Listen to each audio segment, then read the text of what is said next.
অতি সহজে অল্প খরচে বাড়িতে হেয়ার স্পা। চলো ভিডিও দেখে নেওয়া যাক। হ্যালো বন্ধুরা, আমার একটা নিউ ভিডিওতে তোমাদেরকে ওয়েলকাম। আজকের ভিডিওটা হচ্ছে হেয়ার কেয়ারের ভিডিও, যেটা দেখে তোমরা বুঝতেই পারছো। আমরা পার্লারে যাই হেয়ার স্পা করতে, কিন্তু পার্লারে না গিয়ে খুবই অল্প সময়ে আর অল্প খরচে কিছুটা টাকা বাঁচিয়ে কিন্তু বাড়িতে বসেই হেয়ার স্পা আমরা করে নিতে পারি। কিন্তু আমি যেভাবে করি হেয়ার স্পাটা, প্রথমে হেয়ার স্পা করার আগে হেয়ারটা কিন্তু ক্লিন থাকতে হবে, যেটা আমি করি। আগের দিন আমি শ্যাম্পু করে নিই, তাতে চুলটা আমার পরিষ্কার থাকে।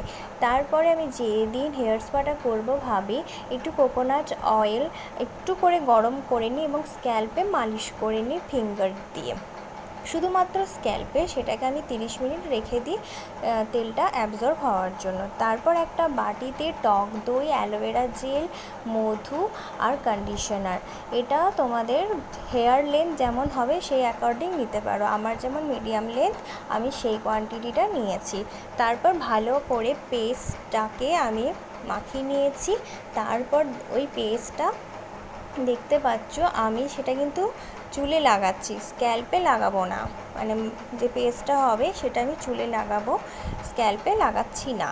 কারণ হেয়ার স্পা যে ক্রিমটা লাগাই পার্লারে, সেটাও দেখবে ওরা চুলেই লাগায়। আর এটাও যে আমি হোম রেমিডিস দিয়ে বানিয়েছি, এটাও কিন্তু চুলে আমার সবটা দেখো লাগানো হয়েও গেছে। পুরো চুলে লাগানোর পরে বাটিও খালি হয়ে গেছে, যেটা তোমাদেরকে আমি দেখিয়েও দিলাম।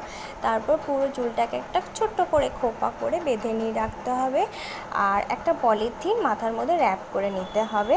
1 ঘন্টা মতো আমি এইভাবে রেখে দিই চুলটাকে জড়িয়ে। 1 ঘন্টা পরে কিন্তু এখনও কাজ শেষ হয়নি। তারপরে কিন্তু একটা জল গরম করতে হয়েছে।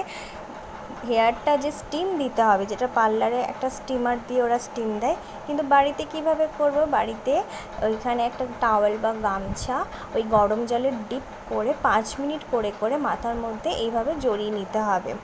আবার ডুবিয়ে আবার 5 মিনিট, এইভাবে 15 মিনিট স্টিমটাকে মাথার মধ্যে দিতে হবে। তারপরে নর্মাল ওয়াটার দিয়ে হেয়ার ওয়াশ করতে হবে। যেদিন স্পাটা লাগাবো সেদিন কিন্তু শ্যাম্পু দেবো না, শুধুমাত্র জল দিয়ে মাথাটাকে ধুয়ে দেবো।